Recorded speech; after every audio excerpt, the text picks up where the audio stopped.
Hoje vamos falar sobre Levítico, capítulo 9, capítulo 10 e capítulo 11.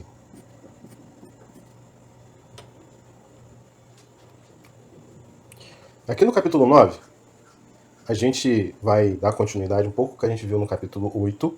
Lembra que a gente deu uma pausa sobre as leis e vamos contar algumas narrativas, né? São muito poucas no livro de Levítico, né? Mas elas vão de vez em quando aqui aparecer. Uma delas, né, ela vai se encerrar aqui nesse capítulo e depois a gente vai dar continuidade, né, às leis, ainda hoje. Então, o que o texto vai nos narrar nesse capítulo é Arão ele oferecendo sacrifício para si e pelo povo. Porque o oferecer sacrifício era algo para a remissão de pecados, para ser expiado os pecados, né? Mas esse sacerdote, como qualquer sacerdote humano, como qualquer sumo sacerdote humano, era pecador. Então também precisava oferecer para si mesmo.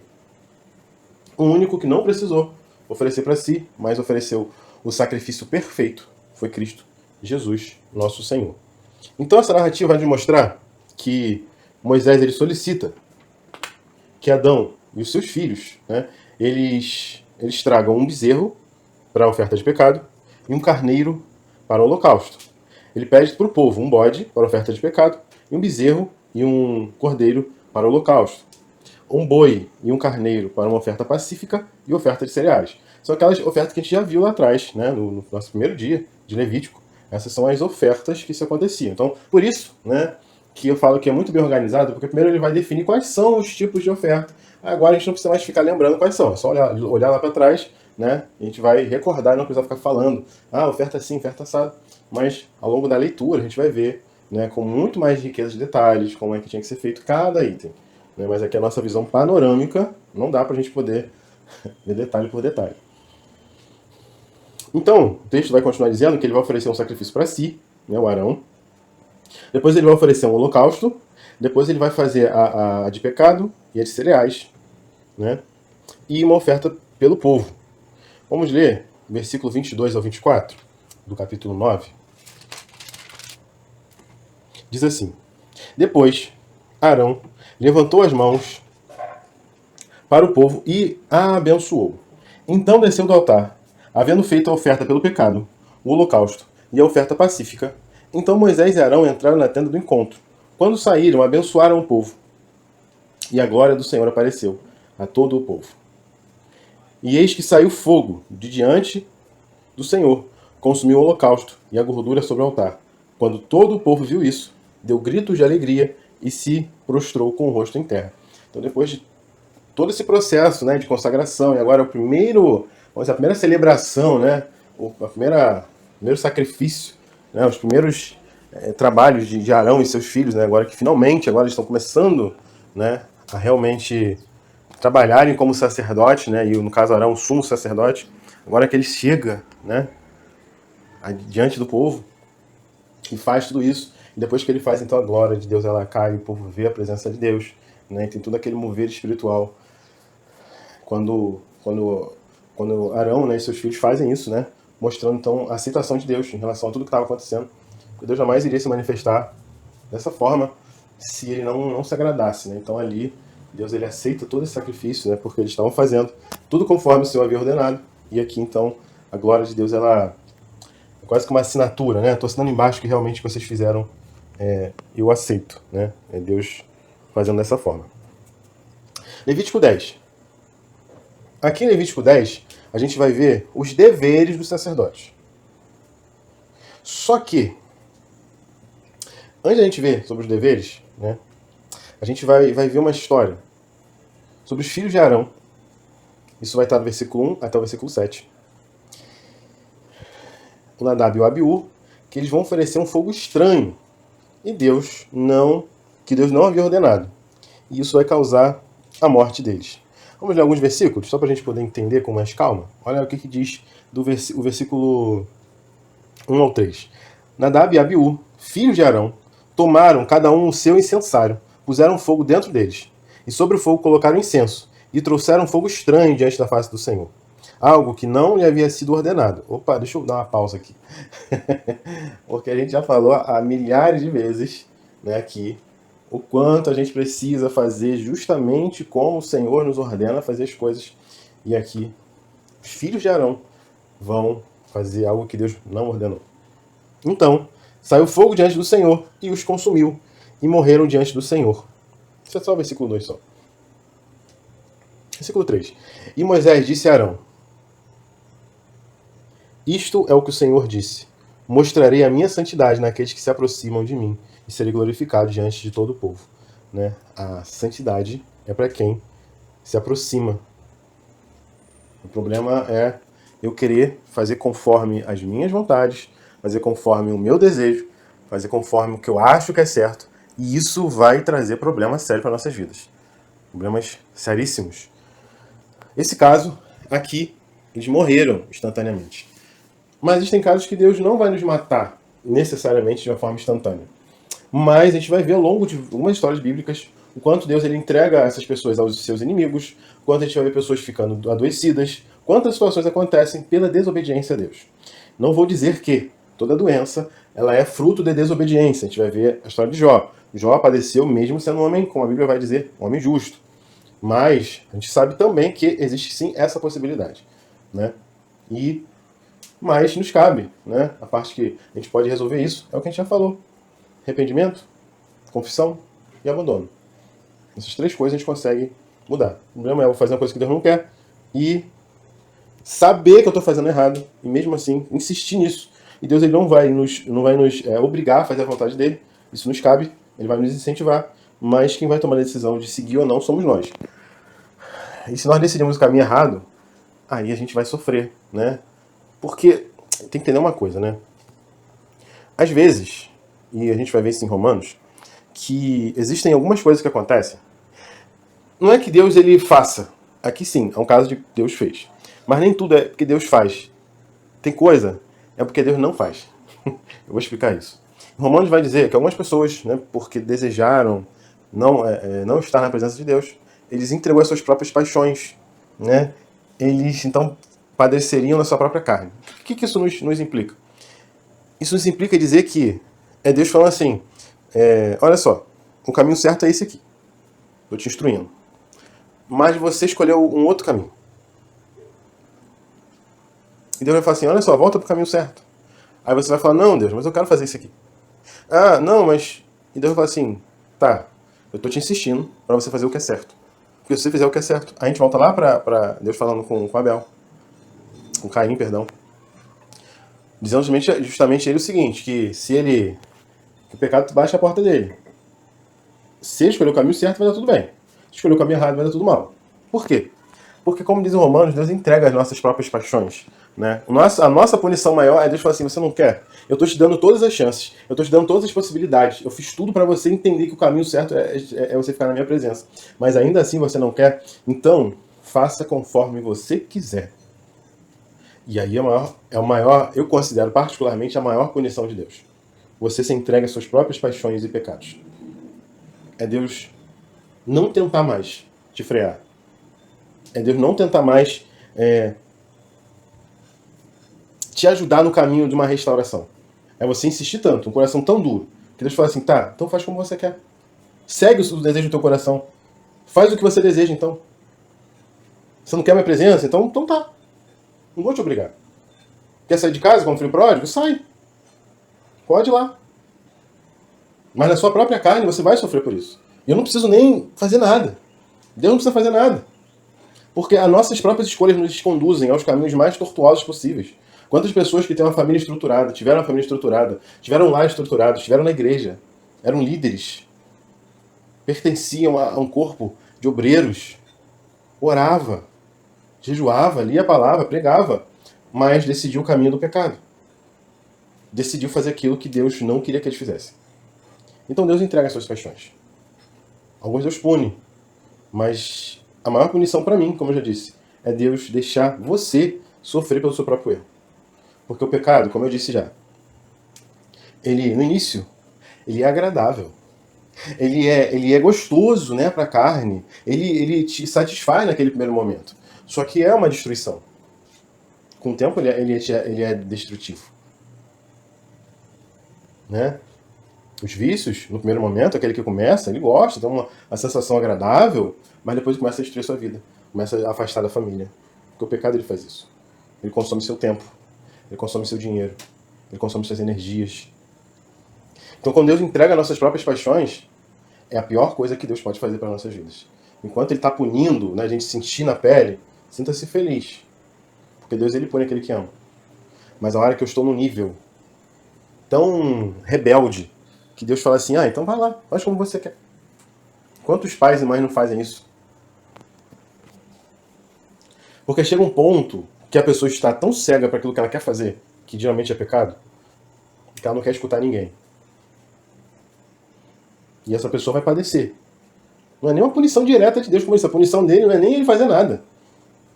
Nesse caso, é simplesmente eu vivenciar tudo aquilo que eu quero viver. Só que o que eu quero viver é pecado. No mundo pecaminoso.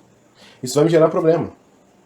Se tudo que há dentro de mim realmente saísse, florescesse, se tudo que há dentro de mim saísse integralmente, quem nós somos, de fato, os pecadores que somos, nós seríamos pessoas terríveis, tenebrosas. A nossa educação familiar nos ajuda a ficar um pouco menos pior. A nossa educação religiosa nos ajuda a ficar um pouco menos pior. A pessoa do Espírito Santo é o único que consegue suprimir isso até que Cristo venha. E essa natureza seja totalmente transformada. Sei que a gente abriu um longo parênteses, mas eu preciso que a gente fale sobre isso. Levítico 10.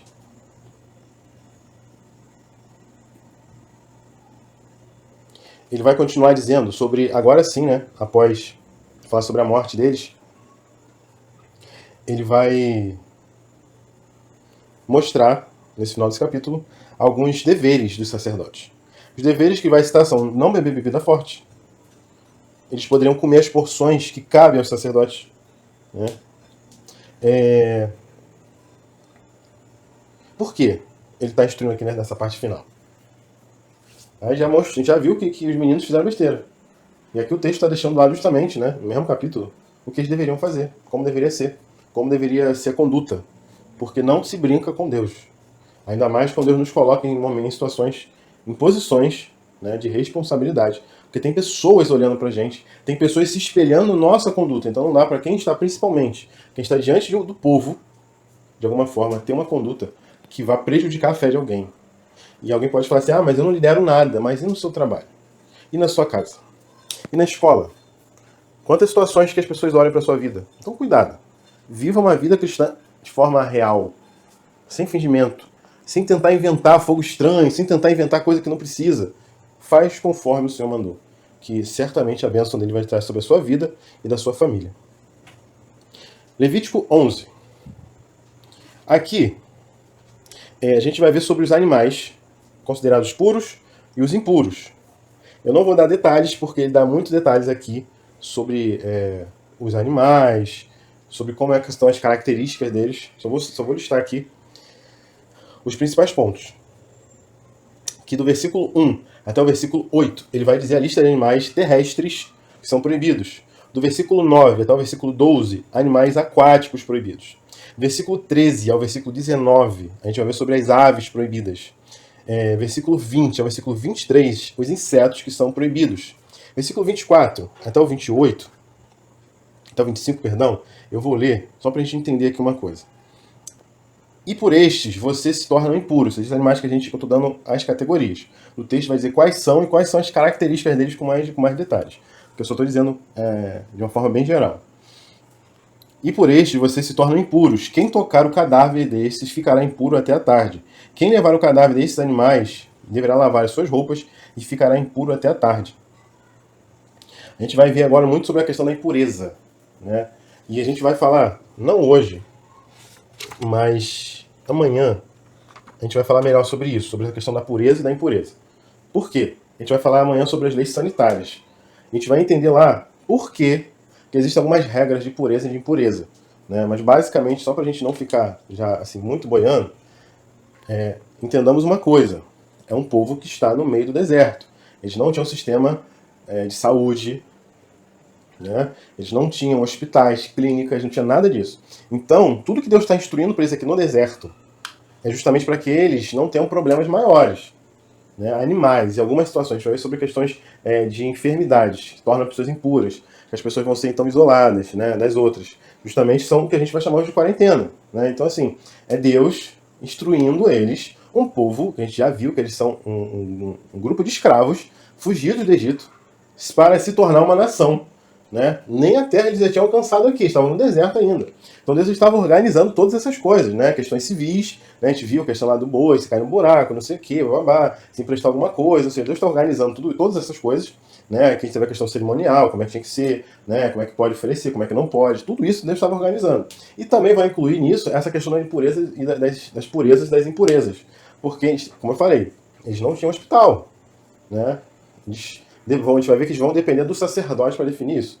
Então, quando a gente fala de pureza e impureza, nos parece meio estranho, né? Mas tem que entender por essa ótica aí. Levítico,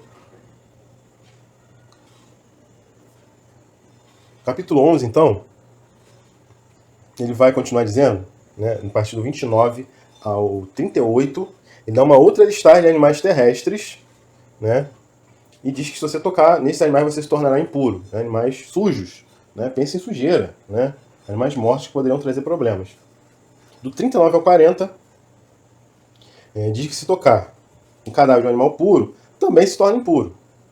Do 41 ao 45, vai dizer que os animais que se rastejam, né? E vai dar aqui, na lista certinha, que diz que eles são impuros.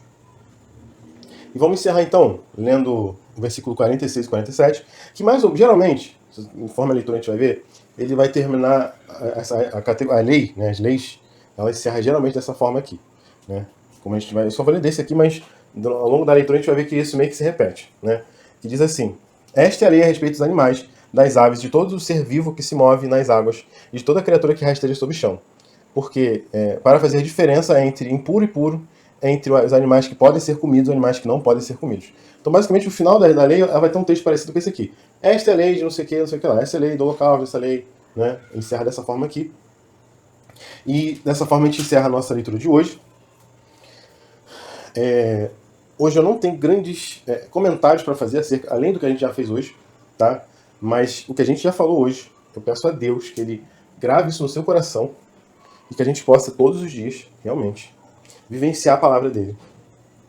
E não sermos seduzidos pelo desejo pecaminoso de fazer conforme eu quero, de achar que eu sei tudo, né? De achar que por alguma razão eu consigo sozinho e esquecer do que Deus me instruiu a fazer. Que a gente fuja desse tipo de pensamento, desse tipo de sentimento hoje. E que Deus abençoe você, sua família, todos que estão ouvindo, né? A gente tem feito esse trabalho com muito carinho, com muita dificuldade, sim, né? Porque é difícil, são muitos assuntos para serem estudados, trabalhados e conversados. Todo o processo de gravação, mas eu faço com todo carinho, porque a gente não sabe até que ponto a nossa voz pode chegar, pode alcançar outras vidas. E eu peço a Deus, sim, que outras pessoas, né, possam ouvir, possa ser um canal de bênção na vida de muitas pessoas, né? Porque o que a gente faz, a nossa vida precisa ser realmente essa. A gente cuidar de pessoas, ensinar o caminho correto. De tantas vozes equivocadas que a gente escuta hoje, mas que com humildade, né, eu venho tentar trazer aquilo que Deus coloca no meu coração. E se eu falhar em algum momento, que Deus tenha misericórdia de mim, né, e que eu possa realmente ser um canal para aqueles que precisam. Ouvir um pouco da palavra, aprender um pouco mais, né, serem animados, exortados. Aqui a gente faz a nossa leitura, mas a gente fala sobre outros assuntos, né, que Deus vai tocando no meu coração, que precisa a gente, né, animar a nossa fé, reavivar o nosso coração. Porque o intuito aqui não é a gente fazer um exercício acadêmico, de aprender todas as coisas da Bíblia, né, assim, né, a gente tenta expor aqui da melhor forma possível, né, as escrituras, mas aqui a ideia central é que a gente realmente tenha um interesse em buscar esse Deus, né. Eu aqui aguço um pouquinho de alguns assuntos, né, e cada um vai ler, vai estudar mais, vai se aprofundar, né. Eu sei que estudar a Bíblia inteira, né, e saber de toda a Bíblia é uma tarefa de anos, de uma vida, né? Mas tem textos que a gente se anima às vezes, pô, gostei muito da lei, vou me aprofundar nas leis, né? Mais pra frente a gente vai ver sobre Salmos. Não, poxa, eu gostei muito de Salmos, eu vou estudar melhor sobre Salmos. Eu gostei sobre a história de Israel, pô, então vou me aperfeiçoar nisso, né? Os evangelhos, adoro os evangelhos, cartas paulinas, Apocalipse, enfim, né? Eu quero encorajar realmente isso, que a gente cresça cada dia no conhecimento de Deus.